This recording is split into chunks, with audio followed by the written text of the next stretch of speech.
आज 2 अक्टूबर के दिन पुलिस प्रशासन ने परमिशन नहीं दिया, इसलिए आज गांधी जयंती के दिन इस क्लिप को मुलाहिज़ा फरमाएं।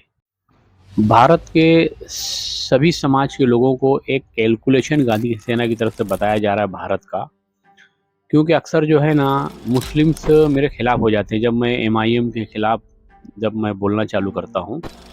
और कल एक अखबार जो है छपा जिसमें महमूद मदनी और असद और अकबर के बीच में जो है ना कंपेयर करके महमूद मदनी को गलत बताया गया है और असद को अकबर को अखबार वाले ने सही बताया, जबकि अखबार वाला बेवकूफ़ आदमी है। दुनिया का कोई भी काम बिना कैलकुलेशन के होगा ही नहीं। हर काम में कैलकुलेशन ज़रूरी होता है, हिसाब किताब ज़रूरी होता है, तनासुब समझना ज़रूरी होता है।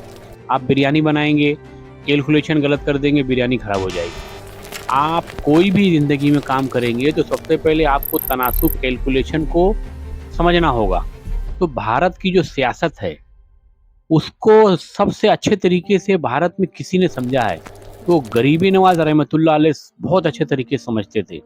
और गरीबी नवाज़ रहमतुल्लाह अलैह के नक्शे कदम पे जमीयत और देवबंद के लोग चलते हैं, इसलिए गांधी सेना उनकी तायद करती है, उनको थैंक यू बोलती है। कुछ थोड़ा मोड़ा मेरा वैचारिक मतभेद हो सकता है बाबरी मस्जिद के और सुप्रीम कोर्ट के फैसलों को लेकर, बाकी मैं 99% जमीयत से और देवबंद जमात के लोगों से मुत्तफिक हूँ, जबकि मैं कट्टर सुन्नी हूँ। मैं अशरफुल उलमा रहमतुल्लाह अलैह से मुरीद हुआ और मैं कट्टर सुन्नी हूँ। उसके बावजूद भी उन लोगों को मैं इसलिए पसंद करता हूँ क्योंकि वो लोग हैं ना भारत के इस कैलकुलेशन को समझते हैं। और गरीब नवाज रहमतुल्लाह ने जो काम दिया जो सुन्नी लोग नहीं करते हैं, वो देवबंद जमात के लोग और जमीयत के लोग बहुत अच्छे से खुशू के साथ करते हैं और हिकमत अमली के साथ करते हैं। बजाय इसके जो हमारा अकबर भाई है, असद भाई है या उनकी पूरी टीम है, एमआईएम के लोग हैं, वो इस तनासुब को गरीब नवाज रहमतुल्लाह अलैह के इस काम को बार बार ख़राब करते हैं, इसलिए मैं इनके खिलाफ हूँ। और इतना पढ़ा लिखा ब्रिलियंट आदमी, ये बैरिस्टर है, मुझे तो ऐसा लगता है कि ये जानबूझकर ऐसा करते हैं या नहीं मालूम है, तो मैं बता रहा हूँ ये क्लिप जो है ना इन लोगों के पास भेजें, खास तौर से एमआईएम के लोगों के पास और मुस्लिम जो जज्बात में उनके पास भेजें, क्योंकि कैलकुलेशन जब तक आप नहीं समझेंगे, जब तक आप फतेह हासिल नहीं कर सकते, कोई जंग जीत नहीं सकते।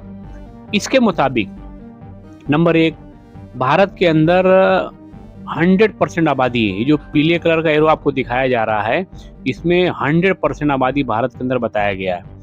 अब उसके नीचे आप देख सकते हैं 100% में से 52% वो लोग जिसको अदर बैकवर्ड क्लास कहा जाता है और जो हिंदुत्व के जाल में फंसे हुए, हिंदू नाम का धर्म ही नहीं है, इनको जो है ना ब्राह्मणों की तादाद है 3.5%। नीचे देख सकते हैं लाल कलर से 3.5% ब्राह्मण्स। मैं इंडियन ब्राह्मण्स की बात नहीं कर रहा, मैं उन ब्राह्मण्स की बात करता हूँ जो यूरेशियन है। यूरेशिया, काला सागर, ऑस्किमोजी, इनका गांव है। अटल बिहारी वाजपेयी यहाँ गए थे, इन्होंने कहा था मैं पतु पितर में आ गया। मुझे बड़ा अच्छा लगता है। पूरी दुनिया का सिर्फ 2 ही समाज है, यहूदी और यूरेशियन ब्राह्मण्स, जो बाप से चलते हैं, बाकी पूरी दुनिया का सारा समाज माँ से चलता है। और ये लोग जो है ना स्विस बैंक में इतना सारा पैसा जो डाला हुआ है भारत का, ये लोग का गांव है, ये सारा पैसा यहाँ से निकाल के स्विस बैंक में डालते हैं। भारत को कंगाल बनाने में यूरेशियन ब्राह्मण्स का हाथ भी है, पाँव भी है। ये लोग क्या करते हैं, 52% वो लोग जो अदर बैकवर्ड क्लास हैं, जो हमारे ही भाई है, मूल निवासी है। हम सभी लोग जो नीचे देख रहे हैं ना 29.5%, ये 29.5% है, ये गैर मुस्लिमों को मुसलमान ऐसा समझता है कि हिंदू है, हिंदू हमारे साथ है, जबकि हिंदू हमारे साथ नहीं है। ये गैर मुस्लिम है, अलग अलग इनकी कास्ट है, अलग अलग इनकी जाति है। कोई बाबा साहब को मानता है, कोई चंद्रशेखर आज़ाद को मानता है, कोई लिंगायत है, कोई सिख है, कोई ईसाई है, वगैरह वगैरह बहुत सारे जाति के लोग। ये मुसलमानों, ये जो हरा एरो देख रहे हैं, इनके साथ में है। मतलब 29.5% और 15%, 44.5% लीडरशिप ये हमेशा साथ में रहती है, ये कभी अलग नहीं हो सकती। लेकिन ये दोनों लोग क्या करते हैं अनजाने में, ये यूरेशियन ब्राह्मण्स है, ये हमेशा ना क्या करता है, मीडिया द्वारा किसी बाबा को पैसा देता है ताकि वो इन लोगों को छेड़े, ये 15% मुस्लिम्स को। तो इससे होता क्या है कि जैसे अभी इलेक्शन में ये जो 52% हिंदुत्व वोट है, ये बिखरना चालू हो गया। तो इसमें मोदी सरकार जो है गिरते-गिरते बची। क्योंकि ये जो लोग हैं ना, ये मानसिक गुलाम है 3.5% ब्राह्मणों के। ये मानसिक गुलाम है। ब्राह्मण इनको कभी गीता बताते नहीं है। गीता घर में छुपा के रखते हैं, इनको गीता नहीं बताते। इनको क्या करते हैं, गणपति बताएँगे, इनको दिवाली बताएँगे, दशहरा बताएँगे, इनको होली बताएँगे। इनको जो है ना गुलाम बना के रखा गया। क्यों गुलाम बनाया गया? ताकि अक्सरियत जमात में 3.5% ब्राह्मण से 52% लोगों को जोड़ कर रखेगी, तो अक्सरियत में आएगी, तो दिल्ली उसके हाथ में होगी। और ये 3.5% ब्राह्मण जो है कभी रोड पे नहीं आते और कभी आप लोगों की तरह चिल्लाते नहीं, नारा नहीं लगाते। वो चुप मार के भारत की कैलकुलेशन को कवर करते हैं। कवर करने का तरीका ये है कि अभी 15% मुसलमानों को जो है काम पे लगा रखा है। काम पे क्यों लगा रखा है? क्योंकि ये एमएलए इलेक्शन और एमपी इलेक्शन ये सब खतरे में। तो ये अपनी वजूद की लड़ाई लड़ने के लिए एक पिल्लू पाखंडी बाबा को इन लोगों ने पैसे देके जहर उगलने को लगाया, ताकि ये जो 15% मुस्लिम्स हैं, ये लोग जो हैं इकट्ठा हो जाए। और इकट्ठा हो जाए तो इनकी भीड़ को ये 52% लोगों को दिखाया जाए कि देखो ये कटुआ लोग जो है ना इकट्ठे हो गए हैं और अपना हिंदुत्व खतरे में है, हम लोग खतरे में हैं।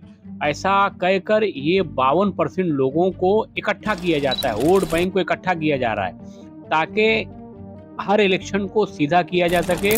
1947 से लेके आज तक इंडियन गवर्नमेंट पर इन 3.5% ब्राह्मणों ने कब्जा कर रखा है। चाहे कांग्रेस पार्टी आवे, चाहे भारतीय जनता पार्टी हो, राज इनका ही होता है। क्योंकि भारत के अंदर 100% हिस्सेदारी में से इन 3.5% यूरेशियन ब्राह्मणों ने 60% हिस्सा अकेले खा के बैठा हुआ है। ये दिल्ली में बैठ के इस तरीके की राजनीति करते हैं। तो मुसलमानों को क्या करना पड़ेगा? मुसलमानों को ये जो 29.5% लोग हैं ना, ये हमेशा आपके साथ में रहेंगे। इनके ऊपर मेहनत मत करो, ये अपने शुभचिंतक हैं। लेकिन ये 15% मुसलमानों को इन 52% लोगों के अंदर घुसना होगा और उनको ये बताना होगा कि आप गीता पढ़ो। गीता में कहीं नहीं लिखा है मूर्ति पूजा करो। गीता में लिखा है एक ईश्वर, एक अल्लाह, एक ओम, एक गॉड की पूजा करो, जो साईं बाबा कहते थे। साईं बाबा ने कहा सबका मालिक एक है। तो इन लोगों को दिमाग से आपको गणपति निकालना होगा, शंकर जी, पार्वती जी वगैरह और जितने त्योहार हैं, ये सब इनके दिमाग से निकालना होगा। और ये जितने त्योहार मनाते हैं ना, वो सब जो है ना, या तो पैगंबर है, या तो अवतार, या तो महामानव है, जिन्होंने जन्नत के स्वर्ग के मार्ग को दिखाया। इनको ये समझाना होगा कि आप गणपति की इज्जत करो, आदर करो, आप अपने देवी देवताओं की आदर करो, इज्जत करो। इन लोगों ने जिनकी पूजा करने को कहा है, वो अल्लाह है, वो ईश्वर है, वो गॉड है, उसकी पूजा करो। तो हम लोग खामोशी से ये काम कर सकते हैं। ये एक पीढ़ी अगर हम लोगों ने ये काम किया, तो ये जो वायरस है 3.5% यूरेशियन ब्राह्मण्स, ये वायरस है, ये हटेगा। क्योंकि आपको अगर बुखार आएगा, तो जब तक आपको ये मालूम नहीं होगा कि कौन सा वायरस आपके शरीर में घुसा है, तो आप अपना इलाज कैसे कर सकते हो? आपको मालूम होना चाहिए वो कि मलेरिया है, टाइफाइड है, डेंगू है। तो फिलहाल पूरे भारत की आबादी को परेशान जिन लोगों ने किया है, वो 3.5% ब्राह्मण्स है। इनसे लड़ने के लिए आपको रोड पे आने की जरूरत नहीं है। आप आर्टिकल 19 आपके पास है, आका दो आलम सल्लल्लाहु अलैहि वसल्लम के विचार आपके पास है, जो गीता के अंदर कैद हैं, जो कुरान शरीफ में लिखा है वही गीता में लिखा है। तो आप 15% लोगों को जमीयत की तरह गरीब नवाज रहमतुल्लाह अलैह का काम हिकमत अमली के तहत करना होगा। मंदिरों में जाना होगा, गैर मुस्लिम इलाके में जाना होगा। इन 52% लोगों को अपने साथ में लाना होगा। ये 52% लोग हमारे साथ आएंगे ना, तो हमारी 15% जो आबादी है, तादाद के हिसाब से 100 सीटें दिल्ली पहुंचेंगी। 100 सीटें हमारी रहेगी। तो अकबर और असद जो लोग कहते हैं ना कि कोई तो बोल रहा है, बोलने की भी जरूरत नहीं है। बिना बोले काम काज होगा। अगर बोलने से, चिल्लाने से मसला हल होता, तो आका सल्लल्लाहु अलैहि वसल्लम कहते कि डायलॉगबाजी करो, तकरीर करो, चिल्लाओ। आका सल्लल्लाहु अलैहि वसल्लम ने क्या कहा कि आप जो कर सकते हो वही कहो, जो नहीं कर सकते हो मत कहो।